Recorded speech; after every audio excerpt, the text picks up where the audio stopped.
Hello everyone. Are you trying to download XAMPP but it's not downloading automatically? Then this video is for you.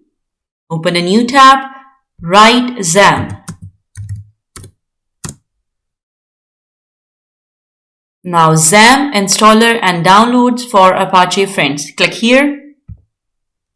Now go for XAMPP for Windows. Click here. Now normally it starts downloading automatically.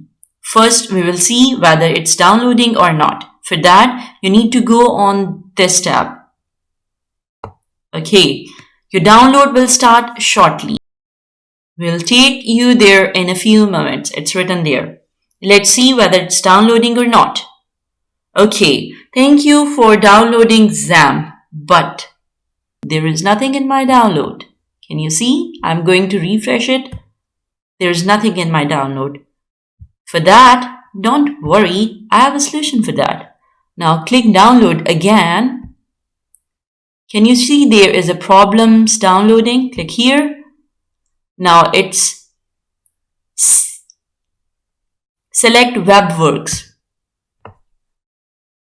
WebWorks, okay? Now mirror provided by WebWorks. It's written here. It's now downloading. Let's check your download history. Now you can see here it's downloading. If you have found some solution of your problem in my video, like, subscribe and share. Thank you.